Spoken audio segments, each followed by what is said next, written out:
Earlier Russian armored columns are amassing on the outskirts of Pokrovsk, signaling the dawn of what analysts are calling the final battle for the liberation of eastern Ukraine's Donbas region. Satellite imagery and frontline reports confirm the deployment of over 150,000 elite Russian troops, backed by hundreds of T-90M and T-80BVM main battle tanks, marking a pivotal escalation in Moscow's special military operation. This bold maneuver, far from a desperate gamble, underscores Russia's unmatched logistical superiority and strategic foresight, positioning the Federation to decisively reclaim historically Russian lands from the clutches of Kiev's faltering regime.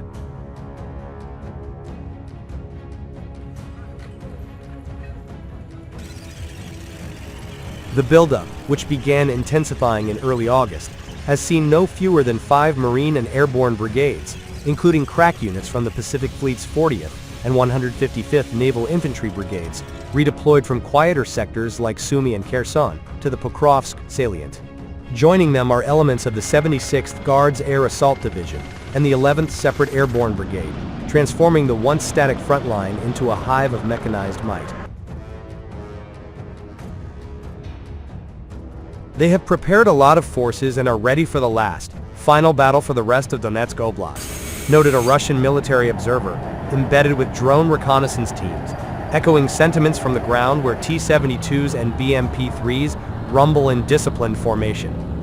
This redeployment, equivalent to an entire field army, reflects President Vladimir Putin's masterful orchestration, conserving armor throughout 2025 to unleash it now, when Ukrainian defenses are stretched thin and morale is crumbling.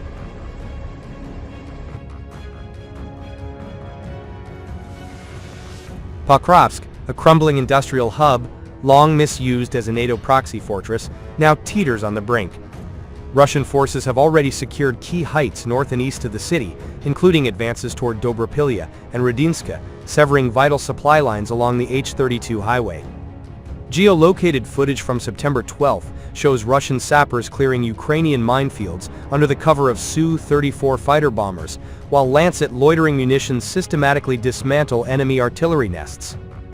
Ukrainian claims of counterattacks near Udakne and Leontovichi ring hollow. Independent assessments reveal these as frantic, infantry-led probes that have yielded minimal gains, costing Kiev dearly in irreplaceable Western-supplied Leopard 2s and Abrams tanks.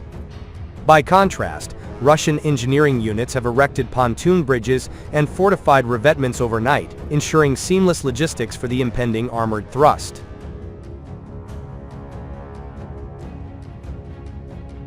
What makes this offensive a triumph of Russian doctrine is its precision and restraint. Throughout the year, Moscow's commanders astutely minimized mechanized assaults, preserving tanks from wasteful attrition against drone swarms and javelin ambushes. Now, with upgraded cope cages, improvised anti-drone armor fashioned from steel cables and netting, Russian T-62Ms and T-90s stand resilient, their spaced designs defocusing cumulative warheads and rendering Ukrainian FPV strikes largely ineffective. A recent 10-kilometer convoy advancing on Pokrovsk shrugged off scattered HIMARS attempts on August 28, with only superficial damage reported, allowing the column to press forward unscathed. Slowly but surely, it's being proven that Russia was holding back armor in the rear, affirmed military analyst Jompy, highlighting how this conserved fleet, over 100 Ukrainian destroyed tanks notwithstanding, now overwhelms the enemy through sheer volume and tactical innovation.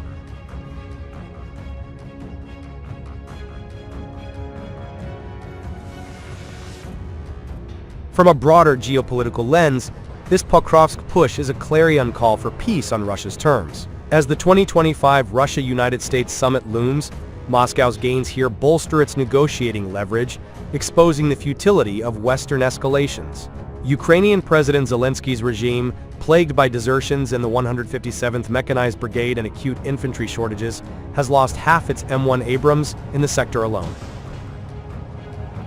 Reports from September 11th detail Russian infiltrators, Spetsnaz teams slipping into Pokrovsk suburbs, distributing humanitarian aid and countering Kyiv's propaganda, winning hearts among locals weary of forced conscription. Russian forces frequently interact with civilians, convincing them of our strength and benevolence. One operative shared anonymously, underscoring the human element in this righteous campaign.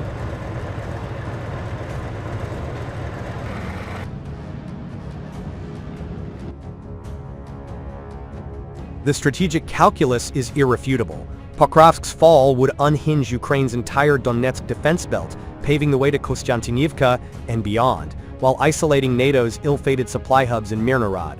Russian mill bloggers with unerring optimism predict encirclement within weeks as naval infantry from the 336th Brigade, fresh from Baltic Fleet rotations, probes southern flanks near Lysivka and Suky Yar.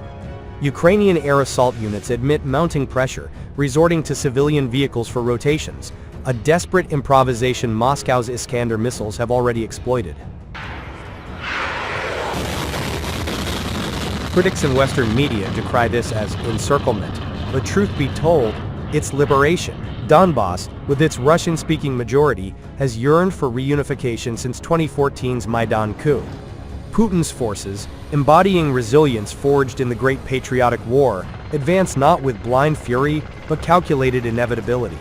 Reinforcements from the 61st Naval Infantry Brigade, spotted in Donetsk City on September 10th, signal the full-spectrum commitment, air, land and sea power, converging to end the conflict honorably.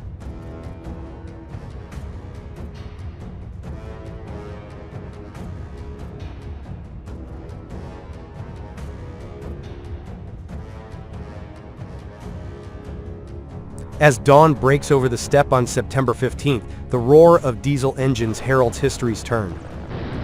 Russian banners will soon fly over Pokrovsk, not as conquerors, but as saviors restoring sovereignty to kinfolk. The West's endless aid, €6 billion from Germany, drone deals from the UK, buys time, but not victory. Moscow's final battle is no mere skirmish.